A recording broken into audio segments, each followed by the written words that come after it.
Hey, it's the end of the session. This is Ani. Sit. That's a treat for sitting. This is Ani's roadmap to success. Because it's the time of coronavirus, we had the session outside. I usually only get to do this when I'm in California during the summer, during the winter time. But it was great. We were able to get through everything, and the video was an outside video anyways. So I want to kind of summarize what we've covered. First of all, these are the treats that I was using. These are called Tricky Trainer's Soft and Chewy Chicken Liver. If you've noticed, I burped all the air out. The reason they have worked so well, they have no preservatives. If you put air in this, leave air in the bag or leave the bag open, they'll be as hard as peanuts in about 15 minutes. So make sure you're folded over and burp all the air out of it every time you're using it. You can get those on Amazon or Chewy. I would recommend getting like a 14-ounce bag. They're about 10 or 11 bucks. Having 3 levels of treats is probably a great thing. You might want to get some cookie treats. Just make sure they're not milk bones. Milk bones have yellow dye number 5, which has been outlawed by the USDA or FDA, but the USDA is far behind. And so it's not a cookie treat that I would give, but there's a lot of cookie treats you can give. You want to have kind of 3 levels. So certain things would be, very easy. You get the lowest level of treat. Things that are more difficult, you need that higher level treat. If you only use the higher level of treat, you have nowhere up to go from. Okay, so basically we talked about, the first thing we started talking about was exercise. She's a boxer. She's not quite 3 years old. She has got all kinds of energy. And the Guardians exercise her, but she definitely could use some more. So we went through some creative forms of exercise, and these are great because we're in Nebraska, so this will work during the wintertime or when it gets ungodly hot, which is not too far away either. So basically the first one we talked about was the Doggie Stairmaster. So remember, you go to the top of the stairs, show her you have a treat, make sure she has an empty stomach when you're doing this, 90 minutes at least since she has eaten, and also check with your vet to make sure the vet is okay with this and any other activity that you're doing. It's a repetitive activity because that's where we get repetitive injuries. So you show her you have the treat when she's looking at you, and then you throw it to the bottom of the stairs, and she runs down to the basement, and when she licks up that treat, you say the word Jamaica. And then you show her you have another treat, she runs to the top of the stairs, and give her that one and call it Denver. What other words are you want to use? Remember, using fun command words can motivate your dog to want to do those things because they can recognize your facial expressions. So kind of think of inside jokes between you and the L-man and things that you guys can go that will make your friends chuckle when you say that. You guys work in a particular industry, there probably might be some words that are industry specific that are could be slang for something that would make people chuckle. So try to incorporate that sort of stuff for all the new command words that you're using. Go ahead and celebrate that. Oh, come. There you go. All right. So we'll talk about celebrating in a sec. So for the Doggie Stairmaster, the first time do it with an empty stomach, keep on doing it and count the number of up downs, and each down up is 1. Keep doing that until eventually she says, "You're crazy. I've been up there 63 times, not going down there anymore." We want to find out that maximum number so we can exercise her 50 to 75% of maximum number multiple times a day. Now, right now she's doing laps in the backyard. That should be an indicator she needs to exercise. If she gets into trouble, she should need exercise. If it's right before the kids are going to be coming or going to school, she should get exercise before that happens. We're going to have guests come over. We're going to practice the exercise that we did in the video above or anything else. We want to exercise her. Just give her 10 minutes to recover after that before you drive to the next thing or before the next thing starts so she can kind of recover herself. But if you start identifying that and when she's being mischievous or naughty, think to yourself, how long it's been since she's been exercising? If it's been longer than an hour, and you go and spend 3 to 5 minutes on the stairs, you're going to notice substantial improvement. So remember, about 5 minutes on the stairs is equivalent to about anywhere from a 20 to 40 minute walk. But you can do that inside multiple times a day. And if somebody's coming to visit you, boom, right away. All right, other things that we went over is you could do the doggy, the scent games, hiding treats, and just Google scent games. There's a whole bunch of different variants of that. Other ones that I like to do is you can do some dog skiing. Get some rollerblades or a skateboard and have her pull you. If you do let her walk, remember, let her sniff on the walks as much as possible. Does she sniff on walks as long as there's no dogs around? Mm-hmm. Perfect. So, maybe pick times that aren't going to be people around, or drive her somewhere where you can get her to walk where you're not going to run into people. We're in Mead, and a lot of people here keep their dogs off leash and they can run up to her. Well, she has some dog reactivity issues, and that's going to not turn out very well for the other dogs. And I don't have a problem with people having their dogs off leash as long as you can control your dog. But if another dog appears and you can't say come and your dog come to you, no, then your dog should not have that privilege. It's just you're arrogant, and eventually it's going to be a really bad day for your dog or somebody else's dog. So, all right. So other things that you can do when you do walk her, you can get a doggy backpack. If you get her a doggy backpack, probably need to spend her about for her about 45, 50 bucks to about 80 bucks. If you get them too cheap or too they fall apart, you don't need to get one super expensive unless you camp out. If you do camping, get that really heavy duty one. It looks like a harness, but you can actually have the dog carry her water and food when you're going out camping. It also gives them a job, which can be helpful. She loves to play fetch with the frisbee. That's another awesome way to exercise her. So just count the number of fetches from way over here, the farthest point away, and see what her maximum number of fetches is. So now you have multiple things that you can do to exercise her to set her up for success. Remember, she probably sleeps about 15 to 17 hours a day, and she needs to, and she's recharging her batteries when she's sleeping, so she needs to burn off that excess energy. So if you interpret it as she hasn't had enough exercise, let's exercise her instead of being naughty, you're going to go a long ways. All right, we also talked about what rules she has. Right now, she only has a couple minor rules. And this is pretty common for a lot of my clients, but if your dog doesn't have any rules, it sees you as a peer. And if it sees you as a peer, then listening to you becomes optional. And so we covered a couple of rules that the guardians can incorporate. Now, a couple of housekeeping things. Remember, rules are not mean, or rules are not negative. The person who enforces them is not mean. And rewarding the dog, celebrate that. Okay. Rewarding the dog by breaking a rule is very confusing. It leads to a lot of frustration. And most dog behavior problems come from frustration.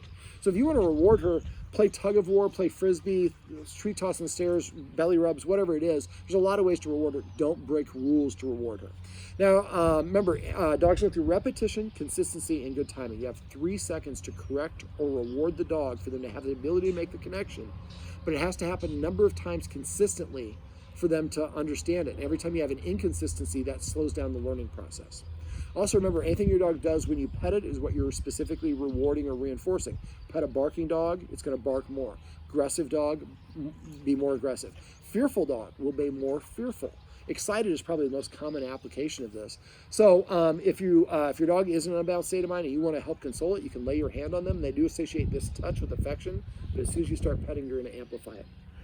All right, let me see. Also, not saying no to what something your dog is doing in your presence is like giving your seal of approval. So in a very real world way, not saying no is akin to saying yes. So make sure that if you are going to disagree, you're going to disagree right away and you're going to do it consistently. One of the dirty secrets of dog behavior is to always follow through. Now she's going back and forth, and there people are walking by. So again, and well, I'm going to talk about doing stuff in the yard here in a sec. Let's keep on with the rules. So one of the first rules I suggest is no furniture. I would recommend you go to Amazon, order those X mats, and put those on all the places she likes to sit down. And you have those there for a couple months. Let's say this is a 3-cushion couch. I might have one on each cushion for like 2 or 3 months. After the 3rd month, I might take the middle one out and then readjust these between the cushions. And eventually just have one. The dogs get out of a habit of getting on the furniture. Now, she likes to sleep with the guardians in bed, but she kind of likes to sleep in kind of not the best place. And so I would like the guardians to start practicing having her sleep on this side, the outside edge of the bed this way or this way, and the guardians kind of coupling up a little bit in the middle, because right now she's in the middle all the time. And so we want to not just do it on one side or the other, because maybe one of you is getting up late at night to use the bathroom or whatever multiple times you're sick, so she can do it either side. And so basically having her practice that, because right now she just defaults goes in the middle. And so we want her to kind of, it's our bed, you can share our bed with us, but this is where we want you to share the bed, not where you want. Now for the furniture, remember to use that dog bed. Get the giant dog bed in your bedroom, put it in your living room. You have more room in your bedroom now. Remember to throw those treats. So you only have to do this a couple times. So I'd get like about 15, 20 treats. Just when she's looking at you, throw it on there, and when she licks it up, come up with a funny word that needs to go on to the dog bed. And funny name for the dog bed. And then wait for her to vacate, throw again. Do that about 15 to 20 treats. Then wait for her to not pay attention. Then throw a treat there when she's not looking. And don't say anything. Let her find it on her own. You can also lead her there, put her in a sit or an LAY, put the treat in her mouth, and then say the command word. So these are 3 ways to entice her to go there. The next step is when she goes there on her own, you quietly pull out a treat and throw it. So now when she gets there, it rains from the sky. So the throwing the treats and luring her, that's like for 1 or 2 days. After that, then you just start withholding the treats. And then I might do it once or twice, but even that would fade off. Then I would just have the treats every time she lays there and throw it. It doesn't take very long. She'll start hanging out there. And I would order the X mats and then move the dog bed and do this all at the same time. So don't have to worry about enforcing it. Okay. Also, it has to sit at the door. Go to the door and say sit one time. She doesn't sit down in the nearby area, wait for 1 minute, set a timer, and then after 1 minute, go back and command her again to sit only one time. Remember, the more you say it, the less you mean it.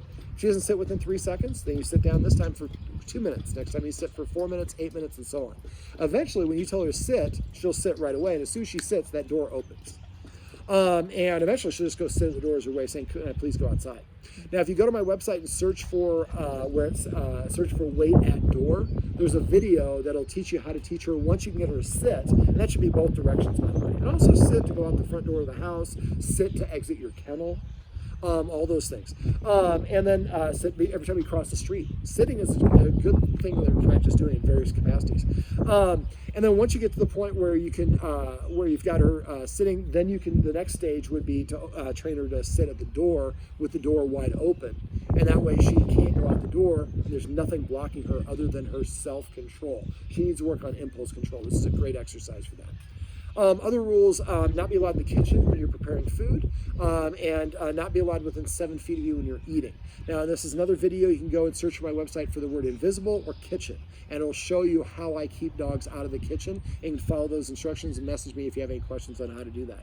But the more that you enforce these rules, the more the dog sees you acting like a leader, burning energy to follow through, consistently doing it. All those things are going to help her see, hey, these people now, Blue Shirt David came and suddenly now they're acting like adults. They've got the security handled. I don't have to handle that for them. But she's not going to give it up on her own. It's going to take at least a month of you guys doing this before she'll even start considering it. Now, every dog is unique and different, but I found it's about a month process before you start seeing the benefits.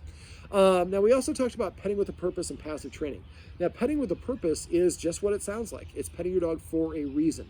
Petting our dog is how we pay our dogs, and most of us pay our dogs for doing what the dog wants. And then when we ask them to do what we want, they're like, why would I do what you want? You pay me for doing what I want.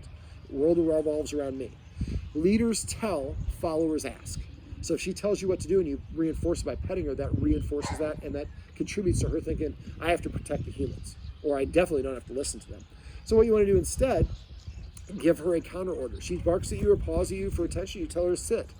If she sits in that 3-second window, you pet her under her chin and say the word sit and only the word sit. If she doesn't sit within that 3-second window, lean back, watch some TV, hang out, play board game, whatever it is, check your phone for emails. Show her that you have other things that are going on.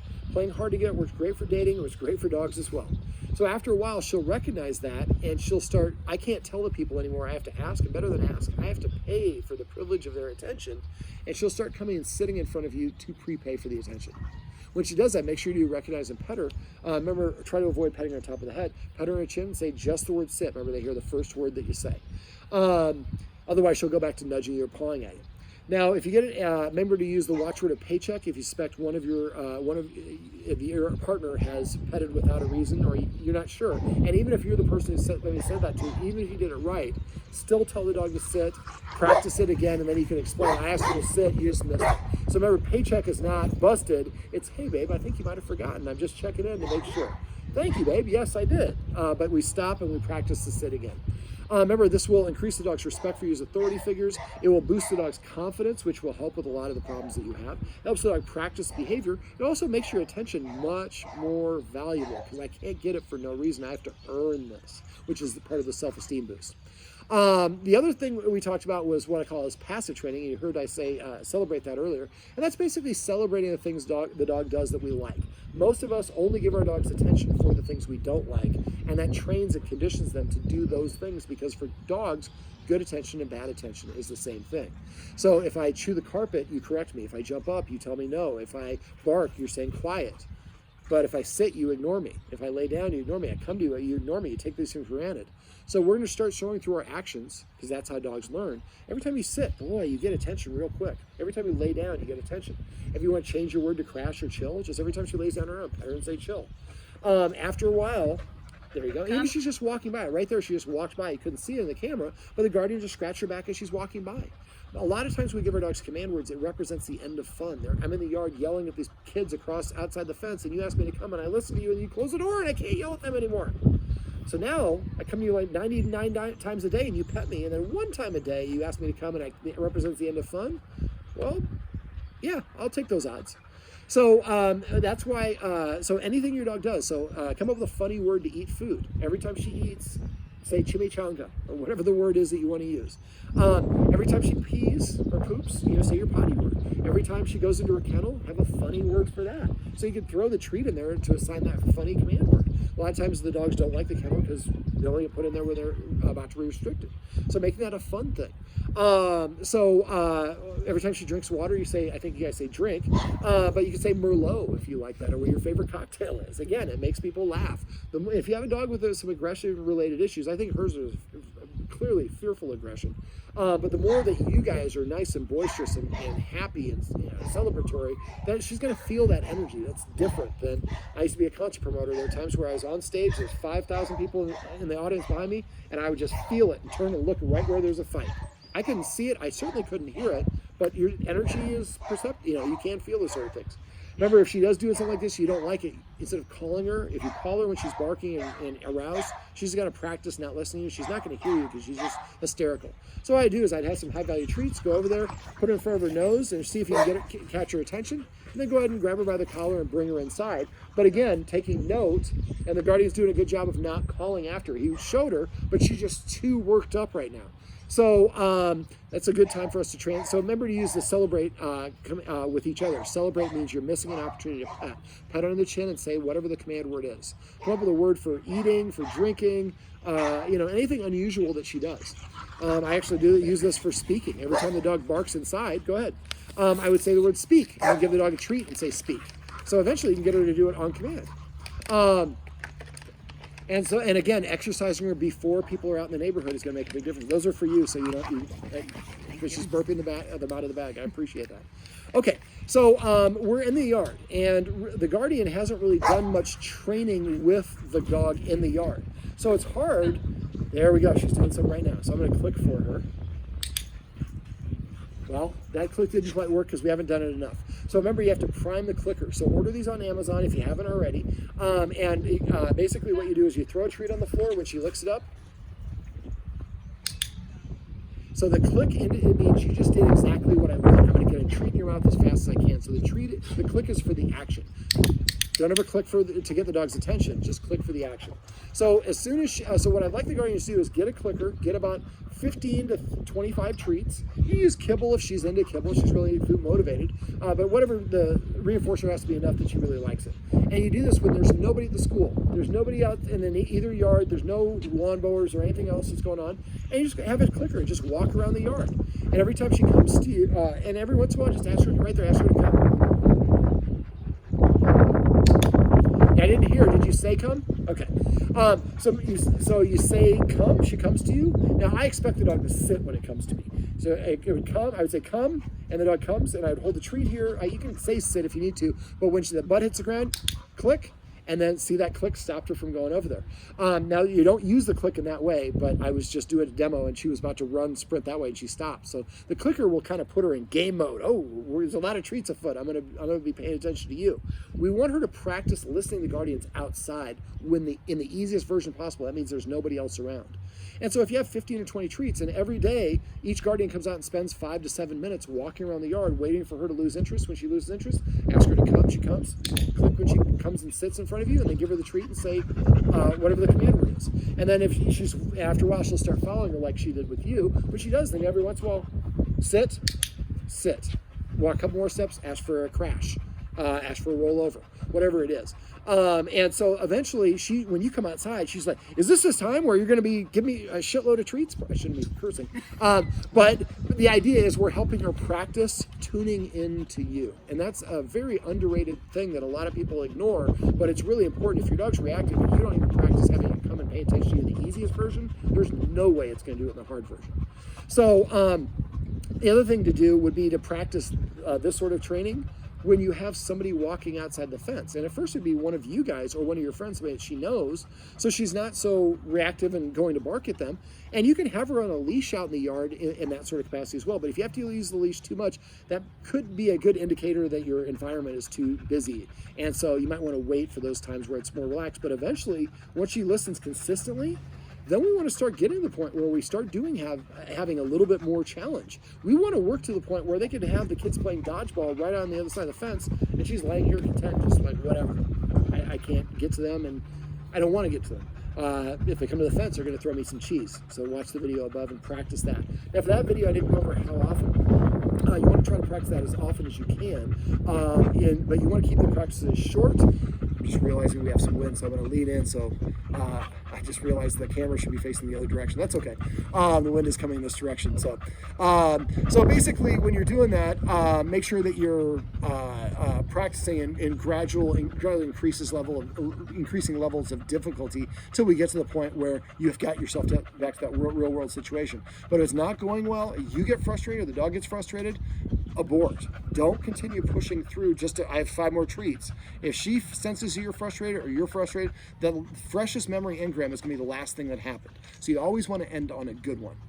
Now, we also went over the escalating consequences. This is the one thing I'm not going to go over with you in this video, because this is something it's correcting or disagreeing with the dogs, and I really find that you make a lot more success agreeing with them and creating situations where you can reward them for things you want. Remember, there are 4 of them. If you forget what they are, message me. I'm happy to talk to you about them. I just don't want somebody to get them out of context. And I do, there is a time to disagree and correct a dog. Most people do it way too often. And so that's why we want to spend more of our time rewarding desired behaviors through passive training and petting with a purpose.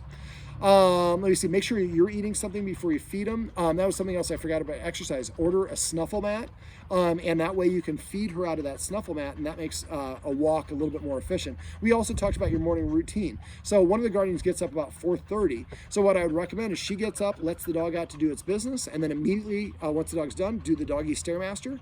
Then while the dog is recovering, the guardian could shower and get ready. When she gets done, then she would put something in the snuffle mat, and then the dog's not allowed to come in towards it and get it yet. And then she's going to eat a chip or cracker or carrot or celery, something in 5 more bites. Then give Onyx permission to eat. And when she takes her first bite of food, use that passive training. Call it chimichanga or meatball or whatever it is for about 4 months. After I can say chimichanga, and she'll go and eat. And then after that, if you have time, let her out. Then she's going to nap with her other guardian who doesn't have to get up for another couple hours. And that gives her a chance to digest all of her food. That guardian, before he goes to work, he should do a little Doggie Stairmaster or some fetch. Doesn't have to do the same amount, probably lesser amount. And because she is in the kennel, and she's in the kennel for about 8 hours a day, but the guardian's arranged to have somebody come here in the middle of the day and let her out. No dog should be ever in a kennel for longer than 4 hours. So I'd have your guardian, the person who's watching her, watch this video or go over the Doggie Stairmaster, have her just come over and show her how to do it. And that when she lets the dog out of the kennel, she should go outside and potty, then come inside and do another Doggie Stairmaster. And tell her how many times. Just say, look, you probably should be in the 17 to 27 range. So, whatever you think she needs. So now she gets that exercise, and then she gets to hang out the rest of the time with the person who comes to let her out. She can come out and play Frisbee and kind of sun herself and all the rest of this fun stuff. Then she goes back in the kennel. She's going to sleep again. The guardians come home. And I'd like somebody at that point to let her out and do her business, and then do another fetch or Doggie Stairmaster. So if you do this, she's getting the Doggie Stairmaster at this point 4 or 5 times a day, various levels of intensity or quantities. And then she's also, the snuffle mat burns energy as well. She also does a little bit of practice work in the backyard. And so all these things are going to add up, and she's going to see the guardians putting all this effort and energy into doing things with her. And that also is going to help deepen the relationship a little bit, but also help the transition to more of what we call a healthy leader-follower dynamic. All right, let me see if I can call her and get her to come. Annie, come. Here, sweetheart. So I'm using my hand as the lure. Remember to go like this over her head to get her to sit,